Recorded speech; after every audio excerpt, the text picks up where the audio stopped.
Yul Brynner stood motionless at the edge of the outdoor shooting range behind Warner Brothers Studios, watching Dean Martin demonstrate his revolver technique to an impressed crowd of executives and junior actors who had never witnessed the smooth crooner display anything more dangerous than his legendary charm, knowing that some demonstrations of masculine capability were destined to reveal the vast difference between entertainment industry bravado and authentic gunfighter skills that had been developed through circumstances where missing meant more than wounded ego or damaged reputation.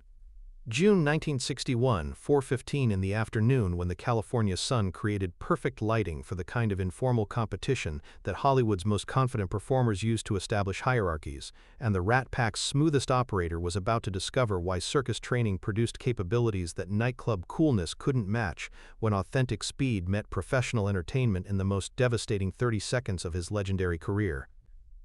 If you're fascinated by untold stories where Hollywood's smoothest operators learned brutal lessons about the difference between manufactured coolness and authentic capability forged through survival experiences that most entertainers couldn't imagine, subscribe for more hidden moments where legendary confidence was destroyed through demonstrations that separated genuine skill from carefully constructed personas. The Warner Brothers backlot shooting range had been constructed for use in Western productions, though it now served as recreational facility for stars whose contracts required them to develop convincing gun-handling skills for roles that demanded at least superficial competence with weapons that most actors had never used outside controlled studio environments. Dean Martin commanded the shooting line with the same effortless authority that had made him legendary in nightclubs and recording studios, his natural charisma and smooth confidence creating an atmosphere where everyone present felt privileged to witness the private side of someone whose public persona represented the pinnacle of sophisticated masculine appeal. At 44 years old, Martin possessed the kind of mature magnetism that made younger performers study his every gesture for clues about how authentic coolness was projected through subtle techniques that couldn't be learned from acting coaches but had to be developed through natural talent combined with years of experience. His gun work was smooth and confident, combining natural hand-eye coordination with the kind of relaxed precision that characterized men who approached every challenge with the assumption that success was inevitable because their capabilities had never been seriously tested against opposition that might reveal limitations underlying carefully constructed self-images.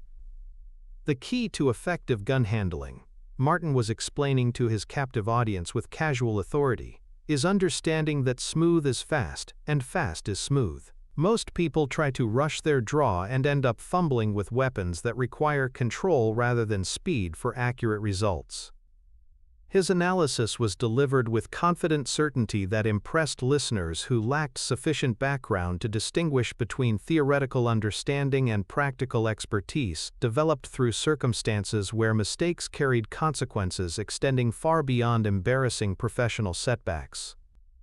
Watch the wrist action, Martin continued, his custom-gripped Colt .45 appearing and disappearing in his hand with practiced fluidity that demonstrated genuine coordination and considerable practice under controlled conditions that had taught him to look convincing for observers whose experience with firearms was limited to entertainment applications. The demonstration was impressive within its limitations, revealing capabilities that exceeded normal Hollywood standards while remaining firmly within boundaries established by studio training programs that emphasized safety and visual appeal rather than lethal efficiency. Most actors approach gun work like they're handling props instead of weapons, Martin explained with casual superiority. But real gunfighters understand that weapons are tools that require respect and proper technique, rather than theatrical gestures designed to impress audiences. The lecture was delivered with increasing satisfaction as Martin warmed to a subject where his knowledge allowed him to project expertise that went beyond his normal entertainment skills, into territory where masculine competence could be demonstrated through methods that impressed observers. "I've been working on my quick draw for months now," Martin announced with pride. "And I have to say, I'm probably faster than most of the so-called gunfighters that audiences see on screen these days." The claim was delivered with casual confidence that revealed genuine belief in capabilities that had been validated through controlled practice sessions, where his performance had consistently exceeded expectations set by instructors whose knowledge was based on entertainment industry standards. In fact, Martin continued, apparently encouraged by impressed reactions. "I'd be willing to bet that I could outshoot most of the actors in this town who fancy themselves real gunfighters instead of just entertainers who learn their skills from studio professionals."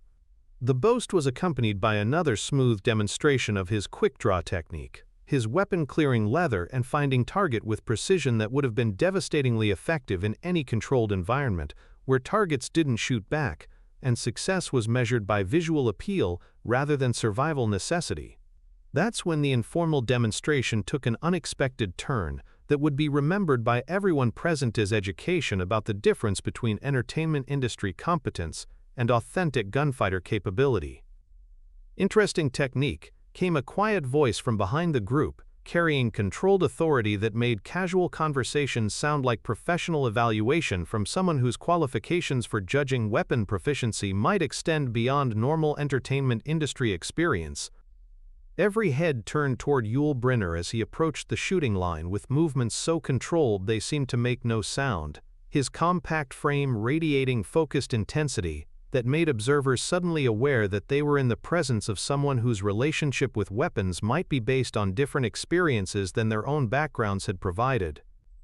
"Mr. Brynner," Martin replied with smooth courtesy, though his tone carried subtle confidence that suggested belief that his demonstrated capabilities would impress anyone whose judgment was based on objective evaluation.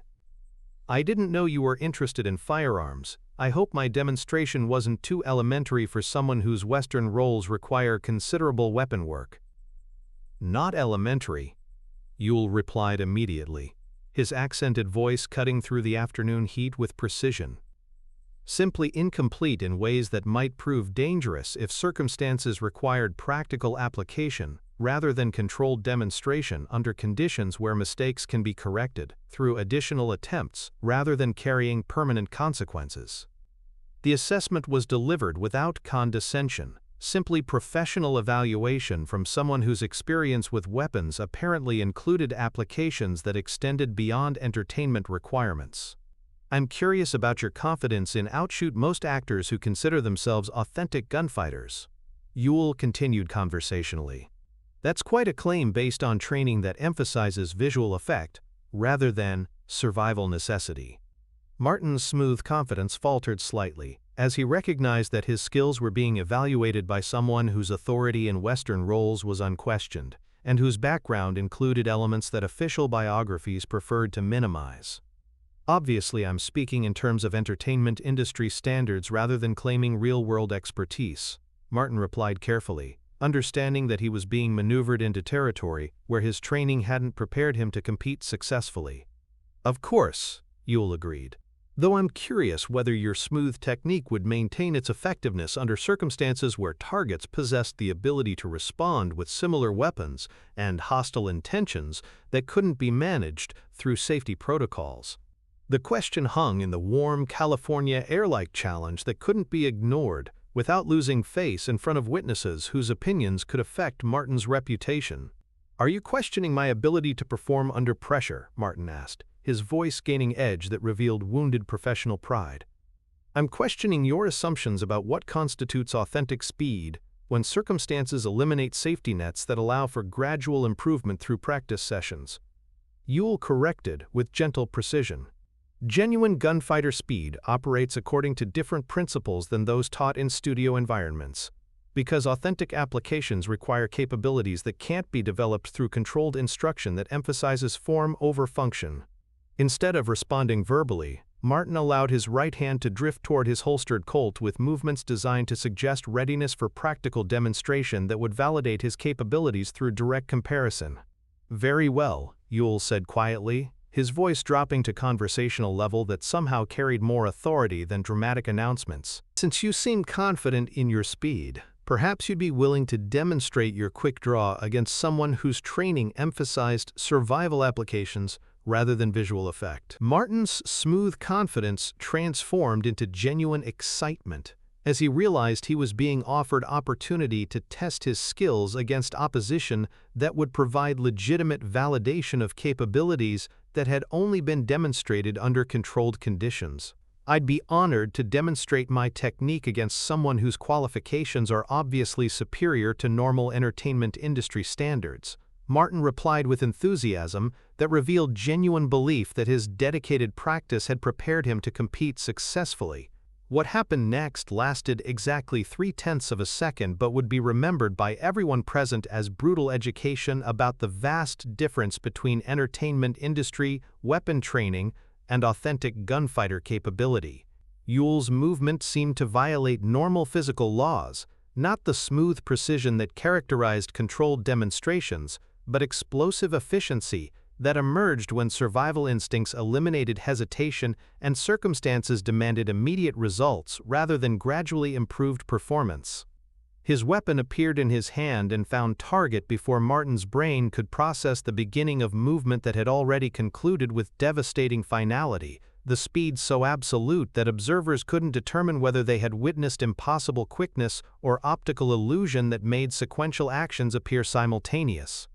Martin stood frozen with his own weapon barely clear of leather, his smooth confidence completely evaporated under the impact of demonstration that revealed the vast distance between his carefully developed technique and authentic capability that operated according to principles entertainment industry training couldn't duplicate.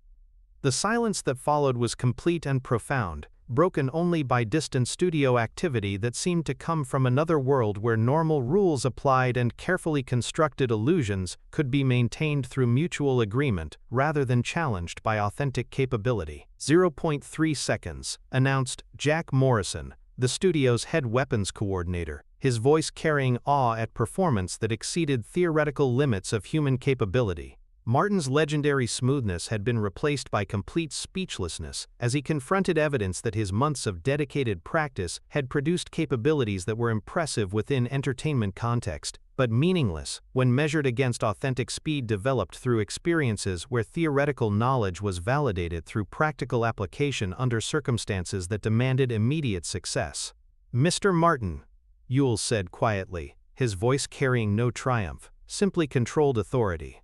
"Your technique is solid and your dedication admirable, but entertainment industry training emphasizes different priorities than survival applications where speed serves purposes beyond visual appeal for audiences who will never face circumstances requiring authentic rather than simulated competence."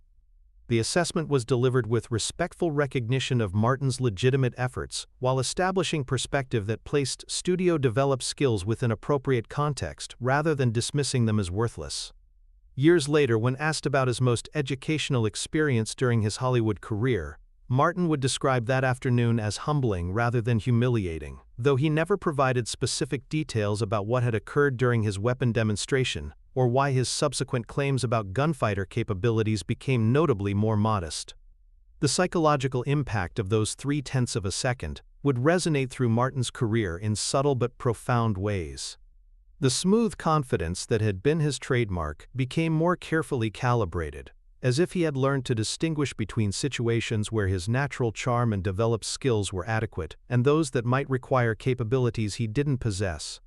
Directors who worked with Martin in Western roles after 1961 noted that his approach to gun work had become more respectful, less casual, as though he had gained deeper appreciation for the difference between handling weapons for cameras and understanding them as instruments that some men had mastered through different experiences.